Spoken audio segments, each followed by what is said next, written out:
A Kentucky man who won part of the $280 million lottery jackpot after being laid off from his job has died. After years of run-ins with the law and over a decade behind bars, David Lee Edwards struck gold in one life-changing night, turning a modest $7 lottery ticket into a jaw-dropping $280 million fortune. As riches poured in, so did trouble. His dream come true soon spiraled into a nightmare. How did everything go off the rails so quickly? And just how far did he fall before hitting rock bottom? Join us in this special episode as we dive into the tragic true story of David Lee Edwards.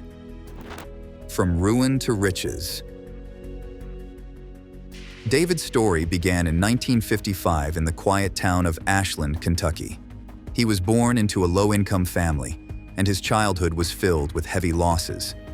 When David was young, his 3-year-old sister died during heart surgery, and not long after, his older brother passed away in a tragic accident at Greenbow Lake.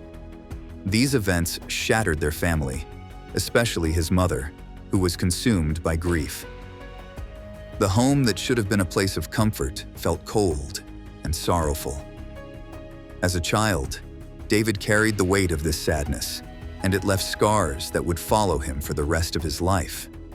To escape the pain and sadness that haunted his home, David turned to drugs and alcohol. He started with marijuana and alcohol as a teenager, hoping to drown the harsh reality of his life. This was the beginning of a downward spiral. His attempts to numb his pain with substances led him further down a dangerous path. At just 16 years old, things took a darker turn when David was arrested for a botched robbery. This marked the first of many troubles with the law, setting the stage for a troubled future. Soon after, he was involved in a terrifying shootout with state police. The situation became so extreme that they had to tear gas him to bring the chaos to an end. He was sent to a reformatory school, a place he would later brag about, saying even notorious criminal Charles Manson had been there. But instead of changing his life, this experience pushed him further down his troubled path. Things became so bad that he dropped out of school before graduating and completely sealed his fate to a cycle of crime and punishment. By the time David turned 18, his life had spiraled out of control. He had moved on to harder drugs, sinking deeper into addiction, and his criminal activities escalated. The boy who had once faced the tragedies of his childhood was now caught in a dangerous world of crime and substance abuse. Once merely troubled, his life became a chaotic mess of bad decisions. At 26, in a desperate and reckless attempt to feed his addiction, David robbed a local gas station with a weapon, but only got $360. This impulsive act cost him dearly, landing him a 10-year prison sentence. From that point on, his life was defined by a vicious cycle. Brief periods of freedom followed by returns to prison. During these short stints out on parole, David met and married and even became a father to a daughter named Tiffany. But his addiction kept pulling him back into trouble, causing him to violate his parole and end up behind bars again repeatedly. It took him 16 years to serve a 10-year sentence as proof of how tightly his demons held him. During his final time in prison, David showed the first signs of wanting to change. He got clean, started taking college courses, and seemed determined to leave his dark past behind. When he was released in 1997, he found work in the building trade, a step toward living an everyday life. But addiction had a tight hold on David, making it hard for him to keep a steady job. At one point, he hit rock bottom again, becoming homeless and living out of his car, a stark reminder of how easily his life could crumble. Despite all of this, there was a flicker of hope. David met Shaw Maddox, a kind waitress at Fiesta Bravo. They fell in love and got engaged, and David inherited his parents' old house, worth $30,000. Even though they struggled financially, they had a place to call home. Then, in 2001, the incredible happened. David Lee Edwards' miracle $7 ticket yielded unprecedented returns. What did he do with this gift? The irony of fate. Earlier that year, he was stuck in a rut, barely scraping by, and things had gotten so bad that he couldn't even afford to pay his bills. He had to depend on friends just to get by with the basics. The day he borrowed money to pay his water bill marked a significant turning point. With some leftover change, he casually bought 2 Powerball tickets, and just a few nights later, Edwards experienced a surreal moment when he discovered he had won the jackpot, an astonishing $280 million. After taxes, his share came to $40 million, further reduced to $27 million. This incredible windfall seemed like it could wipe away all his past troubles. But the win was more than just money. It represented a fresh start and a chance to create a brighter future for himself and his family. When David Lee Edwards was handed his check, he stood before the world, giving a heartfelt speech about the struggles of those who had nothing. No jobs, no homes, no money. David promised he wouldn't be like others who splurge on cars and mansions. Instead, he vowed to accept the money humbly, care for his family, make a difference in the world, and create a lasting legacy for future generations. In a bitter twist of irony, Edwards did exactly what he said he wouldn't. After winning, Edwards faced a crucial decision: how to manage his newfound wealth. He turned to James Gibbs, a financial advisor, who laid out a plan to ensure Edwards' financial security. Gibbs' strategy was designed to generate a steady income through investments, offering Edwards a sustainable and secure future. If followed, this plan promised a monthly income of $85,000, securing not only Edwards' future but also his family's. However, David Edwards' lust for luxury was overwhelming.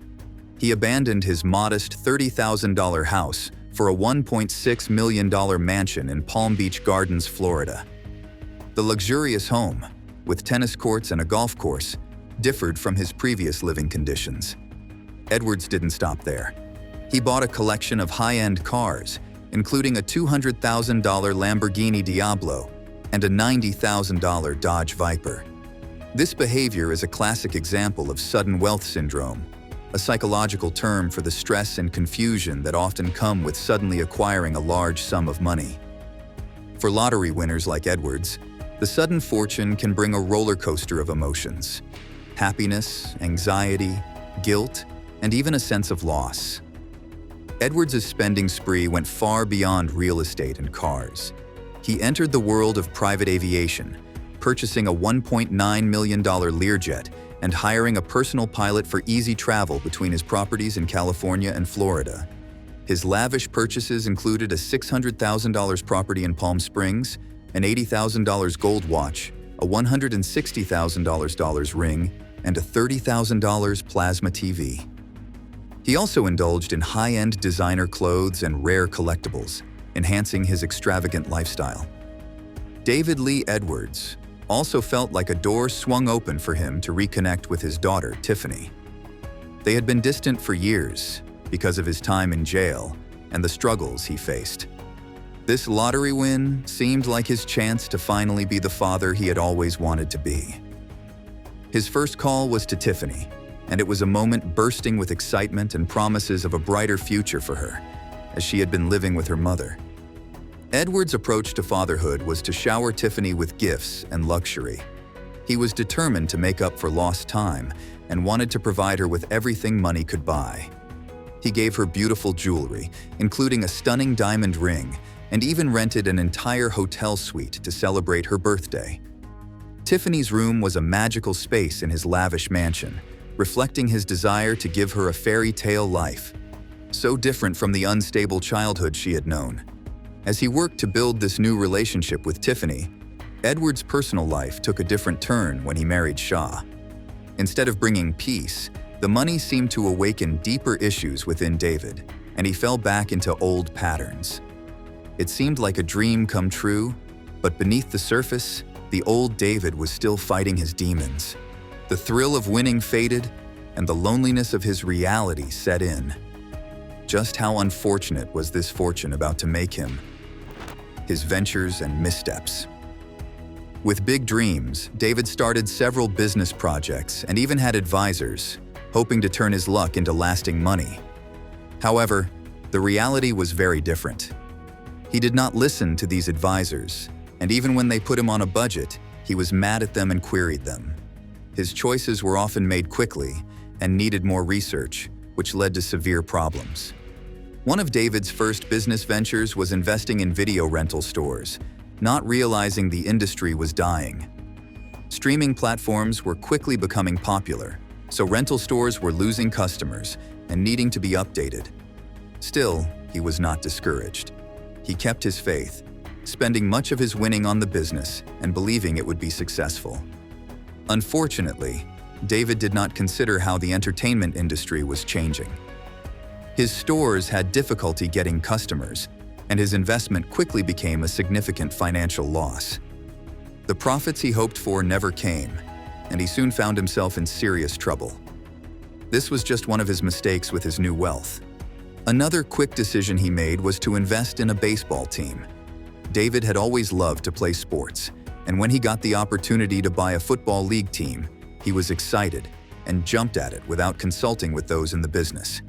He imagined himself as a team owner, being on the sidelines, cheering for them and getting attention. However, this turned out to be another wrong decision he made. The team could have played better, so fewer people came to the games. David's excitement could not change the hard truth of the financial problems he now faces. To get time with Tiffany, he ended up with his former wife for custody of their daughter. Another careless choice was his friendships with people who saw his wealth as a chance to benefit. Many individuals, including those he barely knew, approached him with investment ideas. They promised quick profits and success. Eager to trust others with his money, David invested in several schemes without fully understanding the risks. Many of these turned out to be untrue, or businesses that needed to be appropriately managed, which led to more financial loss. His spending habits did not stop and began to get out of control. It was as if he could not do without it, as he was pushed by the desire to keep that lifestyle, as though he could not survive without it. He often ate at five-star restaurants, threw lavish ceremonies, and took his friends on luxurious vacations. While he wanted to share his good fortune, these choices only added unnecessary expenses that drained his bank account. His generosity became a burden, and his financial situation kept getting worse. As the years passed, the weight of his bad choices became too much to bear. By 2006, just 5 years after winning the lottery, David faced a harsh truth. He had wasted most of his fortune. The dreams of lasting wealth and security disappeared, replaced by a stark reality of financial failure. What once brought him hope became a thing of the past. At this point, David's situation had gotten much worse. His big purchases and failed investments affected his physical, emotional, and financial well-being and relationships. What was once a happy moment of victory turned into a cycle of disappointment and regret. What happened next? Was he able to retrace his steps and get professional consultations, or did he drown in his debt? Financial drowning and family tragedy. A dark cloud hovered over his life as David continued to spend his lottery winnings. His financial mistakes piled up into a huge debt that he could no longer ignore. What once felt like endless money quickly became a heavy burden that was hard to escape. With his chosen expensive lifestyle, David found it hard to pay his bills. The debt snowballed. Unpaid bills became collection notices, and creditors began calling, demanding payment. David's carefree attitude about money changed to panic as he realized his situation's seriousness. The luxurious mansion, fancy cars, and failed businesses that once made him happy became chains that held him down. By 2006, his financial situation had spiraled out of control. The pressure of debt affected his mental health, leading him to more profound emotional struggles. Unable to cope, David turned to drugs again to escape from the harsh reality he faced. This choice only made things worse as addiction took hold of him. The drugs became a way for him to numb the pain of his money problems and personal losses. This problem also hurt his marriage. David and his wife, Shauna, were both caught up in drug use and contracting diseases, making it hard for them to recover. At one point, they spent close to $200,000 on drugs. David took Shauna to rehabilitation, but she did not get better. The constant stress of money troubles and David's drug use led to many arguments and conflicts. What started as a loving relationship turned into a battlefield, with both feeling overwhelmed and helpless. Eventually, Shauna finds help from someone else, and they separate. The end of their marriage was a massive loss for David. David's struggles reached a breaking point when the state got involved because he could not care for his children. His money problems and addiction made it clear to the authorities that he could not provide a safe home for his family. His daughter, Tiffany, was caught in a painful situation. She loved her father, but watched as his life fell apart. Child Protective Services stepped in, and David lost custody of his children. Tiffany felt torn between loving her father and facing the reality of his situation. She struggled to understand why her father, who once had everything, was now fighting for his life and unable to care for her. Losing her home, not having a stable family, and fearing what was happening around her weighed heavily on her heart. It was a hard reality, and Tiffany longed for the father she knew before the lottery win changed everything. As David's addiction grew worse, he became more isolated. Friends who had once celebrated his win began to stay away as they saw his decline. The people he had helped with his money were nowhere to be found when he needed support. David became a shadow of the man he used to be, lost in regret and addiction. The parties and fancy gifts were replaced by nights filled with sadness and hopelessness. Each day, David found it more challenging to see a way out. His debts felt more considerable, and the absence of his children left a massive hole in his heart. He dreamed of giving them a good life, but now, he couldn't even care for himself. His drug-dependent lifestyle could not make him think and made it harder to see clearly. To escape his problems, David made desperate choices that only worsened things. He sold his belongings to get quick money for his debts, but it was never enough. The money he got disappeared fast, and he kept borrowing and spending. The hopeful lottery winner was now sinking, watching everything he had slip away. As he dealt with the results of his actions, the chance to change became more challenging, and the man he once was faded away. But that isn't the end of his heart-wrenching story. His remaining days were very shabby and sad. The final days. As David's health got worse, he faced severe medical issues from years of drug use. He was diagnosed with several diseases, including hepatitis, and had liver problems. It was clear that the drugs had taken a significant toll on his health, and he needed the help of a doctor. However, his pride and shame often stopped him from asking for help. Despite their differences, David's ex-wife and new partner felt sorry for him during his toughest times. They let him stay with them for a short while, hoping a change of scenery might help him find some clarity. But their kindness had limits. David reminded her of the life she had before, and his health problems needed more care than they could provide. It wasn't long before the situation became too much for them. Eventually, David was taken to a hospital for treatment. There, the medical staff worked hard to stabilize him, but years of neglect had left him in bad shape. The doctor's grim news was a wake-up call he could no longer ignore. For the first time, David had to face how fragile life is, and the harsh truth that he was living on borrowed time. During this time, David felt very alone. There was nobody at his side. As he lay in the hospital bed, he thought about how his life had changed so much. From the young boy with a bright future who dreamt of success to a man who lost it all and had just a few days ahead of him. It was such a loss for him. He regretted the chances he missed, the ones he hurt, and the life he once had. In 2013, and just at the young age of 58, sadly, David passed away alone in that hospital, surrounded by the regret he had tried to escape. He had spent many years helping so many people, and when he needed them the most, he found himself alone and forgotten. Like his last days, his funeral was not the big farewell that people might expect from a lottery winner.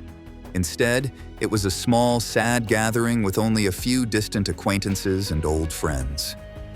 Those who attended seemed more curious about his story than truly sad about his death. There were no fancy decorations, grand speeches about his winnings, or heartfelt tributes to the man he used to be.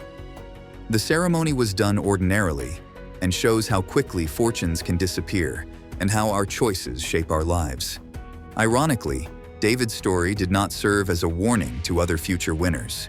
Here are other Powerball winners that went down the rabbit hole: the luck, the wealth, and the fate. Just a year after David won, Jack Whitaker won $314 million from the Powerball lottery, the largest prize ever at that time. Jack was a construction worker from West Virginia who was famous for his big cowboy hats and even bigger personality.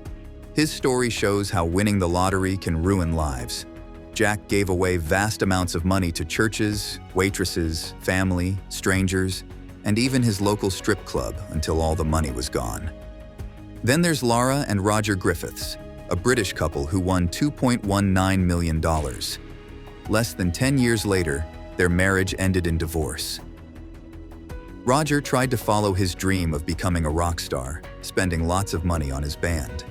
Meanwhile, Laura enjoyed a fancy lifestyle with expensive cars, clothes, and a private school for their daughter. They also spent a lot of money opening a salon, but Laura later had to work there to make ends meet. By the end, they had less than $10 left. Even young people can get trapped by the dangers of too much money. Mickey Carroll was only 19 when he won $11.8 million in the British lottery. He spent it all very quickly, wasting it on parties, drugs, cars, and jewelry. By 2016, he worked at a slaughterhouse, earning just a few $100s a week. Another young winner, Callie Rogers, won $2.3 million when she was just 16 years old. 10 years later, she had only $2,500 left in 2013.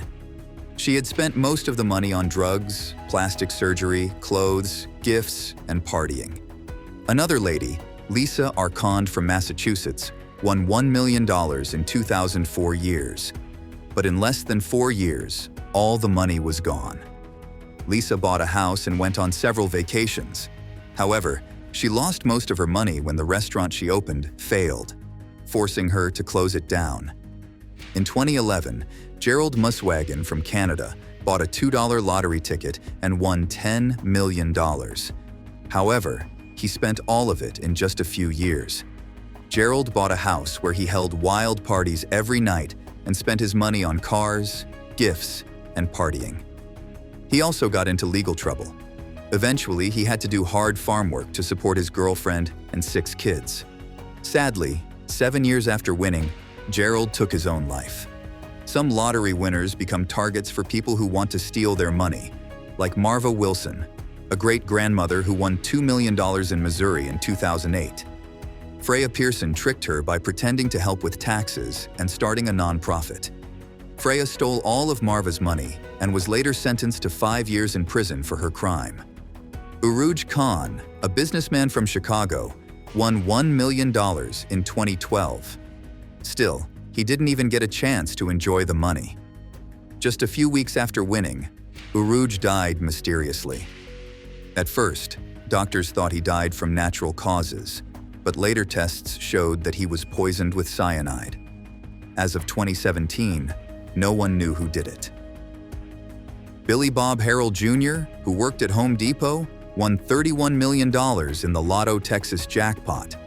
Still, in just 2 years, the money was all gone. Billy Bob and his wife bought homes and cars for themselves and their family and gave a lot to their church. But soon, the money ran out, and his marriage fell apart. Less than 2 years after winning, Billy Bob sadly took his own life. Sharon Tirabassi, a Canadian, won $10.5 million in 2004. By 2013, she had spent all her winnings and was riding the bus to a part-time job to support her children. Sharon spent a lot of money on vacations, cars, houses, and gifts, thinking the money would never run out, but it did. Keith Goff, a former baker from Britain, won nearly $11 million in the lottery. But just 5 years later, he was penniless and alone. After winning, Keith's life became all about expensive cars, racehorses, and other luxuries. Con men tricked him out of $1 million, and his 25-year marriage ended. Keith became depressed and drank heavily, and sadly, he died from alcohol at 2010. These stories show that while winning the lottery may seem like a dream, it can quickly become a nightmare if people aren't careful with their money. Thanks for watching. See you in the next video.